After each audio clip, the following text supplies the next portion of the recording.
რეალი ჩვენ თვალწინ იშლება. ყოველდღიურად ხდება სტატიები სანდო თუ არა სანდო ჟურნალებისგან. ხან ვინ და მბაპე უპირისპირდებიან ერთმანეთს, ხან მბაპე და ბელინგემი, ხან ბელინგემი და ვინისიუსი. მოკლედ ყველა მიმართულებით. გუნდის მთავარი ვარსკვლავები მუდმივად ბრძოლაში არიან და რაც ყველაზე სამწუხაროა, ეს ბრძოლა ერთმანეთთან აქვთ. მოდით ეს გასახდელის ინტრიგები დროებით გვერდზე გადავდოთ და საერთოდ დავივიწყოთ და შევხედოთ იმას, რისი დანახვა შეგვიძლია. გამარჯობა. მე სერგი კლდიაშვილი ვარ. კონკურენტ სპორტლაინის YouTube-ს. ეხლა მე გავიკეთებ ჩემს ანალიტიკურ სათვალეებს და მოდით რეალის თამაში განვიხილოთ. მბაპე, ვინისიუსი და ბელინგემი უბრალოდ შეუთავსებლები არიან. სამივესთან ერთად შეუძლებელია დაბალანსებული გუნდის შექმნა. ეს მარტო ჩემი მოსაზრება არ არის. ეს არის კარლო ანჩელოტის სამწვრთნელო შტაბის ერთ-ერთი წევრის სიტყვები, რომელიც მან The Athletic-თან თქვა. მოდით დროებით ჯუდი გატოლებიდან გავიყვანოთ, რადგან მისი ესე ვთქვათ წასვლით გუნდში ბალანსი არ დადგება, რადგან ამ სამიდან იგი ყველაზე ნაკლებად პრობლემურ ფიგურად მესახება. და კითხვა ესე დავსვათ: მბაპე და ვინისიუსი რეალს ავნებენ? მოდით პირველ რიგში დავფიქრდეთ, რატომ გაჩნდა ეს კითხვა. პირველი პასუხი ზედაპირზე არის კლუბის შედეგები. გუნდმა სტანდარტულად დაკარგა სამეფო თასი. დაცმოს უკავოდ კარგი უპირატესობა ბარსელონასთან ლა ლიგაში. გამოვარდა ჩემპიონთა ლიგიდან. და საერთოდ რაზე ვლაპარაკობ, როცა რეალს ბეტისი უთანაბრებს ანტონის გოლით 90+ წუთზე. ანუ რეალის წინააღმდეგ იყენებენ რეალის საყვარელ ილეთს. და ამ ყველაფერს საუბრობ გუნდზე, რომელმაც მბაპეს მოსვლამდე ჩემპიონთა ლიგაც მოიგო და ლა ლიგაც. და პარალელურად გვაქვს PSG-ს მაგალითი, რომელმაც მხოლოდ მას შემდეგ შეძლო ჩემპიონთა ლიგის მოგება, რაც მბაპე გაუშვა. და ამ სეზონშიც ალბათ კი არა ერთ-ერთი მთავარი ფავორიტები არიან. მოკლედ, ბანალურად რომ მივუდგეთ, რეალის შედეგები გაუარეს და ხოლო PSG-ში გაუმჯობესდა მბაპეს ტრანსფერის შემდეგ. მეორე საკითხი არის ის, რითიც ეს ვიდეო დავიწყე, მბაპეს და ვინისიუსის შეუთავსებლობა. უბრალოდ მათი გადაადგილების რუკას შევხედოთ. აშკარა გადახრას დავინახავთ მარცხენა ფლანგზე. და მესამე საკითხი. ეს არის გუნდის თამაში ბურთის გარეშე. სანამ მბაპე მოვიდოდა რეალში, რეალი დაცვაში 10 კაცი თამაშობდა. ხოლო მბაპეს მოსვლის შემდეგ უკვე 9 დარჩნენ, რადგან არც ვინისიუსი და არც მბაპე დაცვაში თამაშით თავს არ იწუხებენ. საინტერესო არის პერიოდი 26 თებერვლიდან 26 მარტამდე. ამ პერიოდში რეალმა 5 შეხვედრა ჩაატარა და 4-ის მოგება შეძლო. და ამ პერიოდში რეალის თამაში საგრძნობლად გაუმჯობესა. და რას ვხედავთ? სწორედ ამ დროს რეალს არ ყავდა მბაპე. მას ტრავმა ჰქონდა და 5 მატჩის განმავლობაში რეალს ვერ ეხმარებოდა.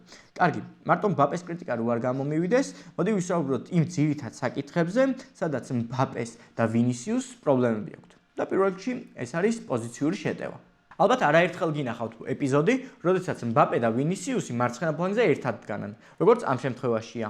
ან ამ შემთხვევაშია. რა ხდება ამ დროს? რა ხდება მარცხენა ფლანგის გადატვირთვა. თუმცა ეს არ არის მიზანმიმართული, რაც რეალს მანამდე არაერთხელ უქნია. როდესაც ეს არ ხდება მიზანმიმართულად, რჩება ზონა ცარიელი და ამ დროს ბურთიან ფეხბურთელს აქვს შეტევის განვითარების ნაკლები ვარიანტი. ამ ყველაფერს ემატება ის პრობლემაც, რომ ამ ორიდან არც ერთს არ სურს, რომ იყოს ბენზემა და რეალურად არც იციან ეს როგორ უნდა გააკეთონ. აქ ბენზემა ყველაზე მარტივად ზონას გაეცლებოდა და კაცს გაიყოლებდა. მაგრამ მბაპე აქ უბრალოდ ვერ ხვდება რა გააკეთოს. და როგორ ხარც ახერხებს იმას, რომ ვინისიუსს ეთამაშება ის ფეხბურთელი, ვისაც ვინი აყავდა და ის ფეხბურთელიც, ვინც მბაპეს უნდა გაეყვანა და მბაპე საერთოდ როგორღაც ვინისიუსის უკან დგება. მარტივად ფეხბურთელებს ერთმანეთის არ ესმით და ეს არ მგონია შეთამაშების პრობლემა, რადგან ფეხბურთელები უკვე მეორე სეზონს ასრულებენ ერთად. ეს უბრალოდ შეუთავსებლობა და ამის გამოსწორება მხოლოდ და მხოლოდ სისტემურ მწვრთნელს შეუძლია, რომელიც რეალმა რეალურად მოიყვანა, თუმცა ერთ-ერთი ტანტრუმის გამო ეს გეგმა ჩაიშალა და ამ საკითხს მე პირადად დღემდე ვერ ვეგუები.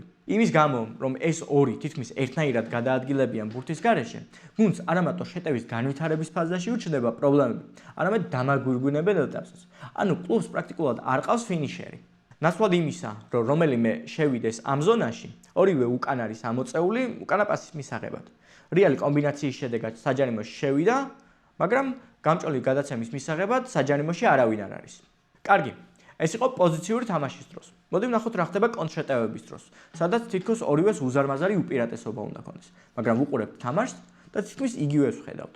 მოდი ამ მომენტში ვხედოთ. რეალი კონტრშეტევაზე გადადის და სივრცეც არის, მაგრამ აქ ისინი განუყრელები არიან. ჯუს რეალურად აქ შეტევის გაგზავნების მხოლოდ ერთი ვარიანტი აქვს, როცა ალბათ აქ ყველაზე დამწყები მწვრთნელიც კი ორ ვარიანტს გათვლიდა. ამ ეპიზოდის გაგრძელება ის არის, რომ მბაპე რაღაც ეტაპზე მიხვდა, რომ ეს ზონა უკვე ვინისიუსს ჰქონდა დაკავებული და დაიწყო მოძრაობა იმ ზონისკენ, სადაც თავიდანვე უნდა გვენახა. მოკლედ ფეხბურთელმა ისევ ვერ გაუგეს ერთმანეთს. მოდი შეტევიდან დაცვაში გადავიდეთ. და აქ უკვე ყველა ხვდებით რაც მოხდება. უბრალოდ ფიქრობ რითი დავიწყოთ.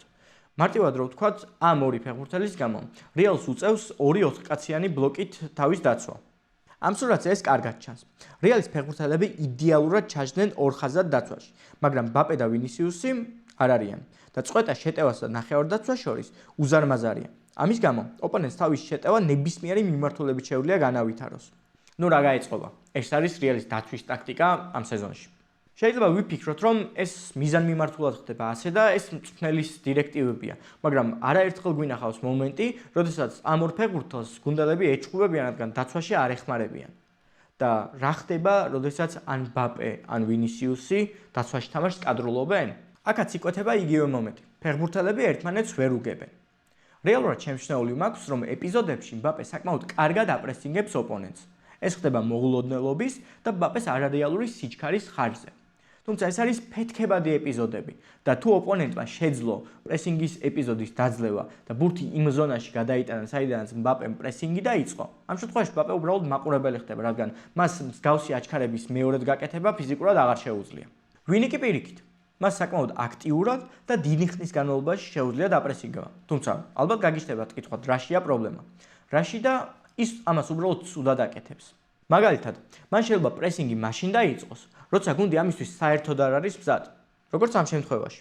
ვინი აქ სიღრმიდან აკეთებს აჩქარებას პრესინგისთვის, მაგრამ ამ სიტუაციაში ჯერ ფეხბურთელებს ოპონენტები აყვანილი არ ყავთ. ზოგი პოზიციას იკავებს, როგორც ბრაიმი, ზოგი საერთოდ ზურგით დგას, როგორც მბაპე. ვინი ამ ყველაფერში უბრალოდ არაფერს არ აფასებს და უბრალოდ გარბის და რა ხდება რამოდენიმე წამში? რადა რეალის პრესინგი დაძლეულია და საკმაოდ სახიფათო მომენტი ვითარდება რეალის კართან. მოკლედ, ამ ყველაფრიდან გამომდინარეობს, რომ ეს ორი ფეხბურთელი პრაქტიკულად თავისუფალია დაცვითი ფუნქციებისგან და ლოგიკურად ჩდება კითხვა, რა სარგებელს აძლევს ეს ყველაფერი გუნდს. ნუ პირველ რიგში რაც მარტივად მახსენდება ის არის, რომ ფეხბურთელები უბრალოდ არ იღლებიან და საჭირო დროს მათ საჭირო აჩქარების გაკეთება შეუძლიათ, რაც შეიძლება საბოლოო ჯამში გოლში კონვერტირდეს. ხოლო მეორეს მხრივ ის, რომ სივრცე ხდება უფრო მეტი და თუ ზემოხსენებული პრობლემა არ წარმოიქმნა და ფეხბურთელები ერთ ზონაში არ გადაეკვეთნენ, რეალი ისევ სახიფათოა კონშეტევის დროს. თუმცა ეს ყველაფერი არანაირად არ აბალანსებს იმას, რომ დაცვის დროს რეალს 10-8-ზე უწევს თავის დაცვა. კარგი, მოდი ახლა ჯუჯს დავუბრუნდეთ. რატომ ვთვლი, რომ ამ სამიდან იგი ყველაზე ნაკლებად პრობლემური არის? რატომ და მან კარიერის საუკეთესო სეზონი ჩაატარა ვინისიუსთან ერთად. ანუ ჩვენ გარანტირებულად ვიცით, რომ ამ ორიდან ერთ-ერთთან ჯუჯს შეთამაშების პრობლემა არ აქვს. ჩემთვის პირადად ჯუდი იდეალური ფეხბურთელია, თუმცა მასაც აქვს ერთი პრობლემა, რომელსაც რეალურად არ ბელოომ დამაფიქრა. ბელინგემის პრობლემა იმაში მდგომარეობს, რომ იგი ძალიან ბევრ ასპექტში არის კარგი. როდესაც თითქმის ყველაფერში კარგი ხარ, მაშინ უნდა აარჩიო აქედან რას მოაქვს გუნდისთვის ყველაზე მეტი სარგებელი. შეხვედრამდე ეს სხვადასხვა რაღაც შეიძლება იყოს. ანუ ფეხბურთელის პრობლემა იმაში მდგომარეობს, რომ მწვრთნელებს უჭირთ მისთვის ოპტიმალური პოზიციის პოვნა. და საკუთარი შეგრძნებითაც რომ ვიხელმძღვანელო, როდესაც ჯუდის ფუნქცია გოლის გატანა ხდება და იგი ამას იდეალურად ართმევს თავს. შეგრძნება მიჩნდება, რომ ბურთის ამოტანაში იგი უკეთესი იქნებოდა, მაგრამ როდესაც მას დაბლაწევენ და ბურთის ამოტანას ავალებენ, რასაც ასევე იდეალურად აკეთებს, შეგრძნება მიჩნდება, რომ მისი შეტევითი პოტენციალი და გოლის ალღო უყურადღებოდ რჩება. რეალურად ეს მწვრთნელისთვის ძალიან სასიამოვნო თავის ტკივილია და ამის გადაჭრა ნებისმიერ მწვრთნელს შეუძლია. მით უმეტეს ანჩელოტიმ ეს უკვე გააკეთა, მაგრამ როგორც წესი რეალში მწვრთნელებს უკვე სხვა თავის ტკივილი აქვთ, რაც მბაპეს და ვინისიუსის შეთავსებით გამოიხატება. მოკლედ, მე რაზეც ვლაპარაკობ, ეს ჩემზე გაცილებით ავტორიტეტულმა და მცოდნე ადამიანმა თქვა. მბაპეს, ვინის, ჯუდს და როდრიგოს შორის არ არსებობს საჭირო კავშირები. ყველამ თავისი როლი უნდა დაიკავოს. ჯუდმა უნდა იცოდეს, რომ პლეიმეიკერია და არა თავდამსხმელი. მბაპემ უნდა იცოდეს, რომ თავდამსხმელია და ვინიმ, რომ ვინგერია. ამ ყველაფერთან ერთად ისინი მსოფლიოს საუკეთესო მოთამაშეები არიან. ამ ყველაფერს კარიმ ბენზემა ამბობს, რეალის ლეგენდა და ფეხბურთელი, რომელსაც იდეალურად იცის, როგორ უნდა შეეწყოს სუპერ ვარსკვლავს. და ამ ყველაფერთან გამომდინარე, რაც უკვე ვთქვი, ჩნდება კითხვა. არის თუ არა ამ პრობლემის მოგვარების რაიმე გზა? ჩემი აზრით კი. მართალია უკვე სამ მწვრთნელმა ცადა ამ პრობლემის მოგვარება და უკვე დანამდვილებით შეგვიძლია ვთქვათ, რომ არც ერთი აღარ არის ამ ფეხბურთელების მცველი, მაგრამ ალოსომ ეს პრობლემა ასე თუ ისე მოაგვარა. ამიტომ კი, თუმცა ამ ყველაფრისთვის ფეხბურთელები მგზავრობა არის საჭირო. და უკვე 100%-ით დარწმუნებული ვარ, რომ არბელოა არ არის ის მწვრთნელი, რომელიც ამ სათამაშო პრობლემას მოაგვარებს. იგი იმაზე ბევრად ცუდი მწვრთნელი აღმოჩნდა, ვიდრე მე ამას მოველოდი. და ვისაც ჩემი ვიდეო გაქვთ ნანახი ამ საკითხთან დაკავშირებით, ისიც რომ ძალიან ცუდი მოლოდინები მქონდა.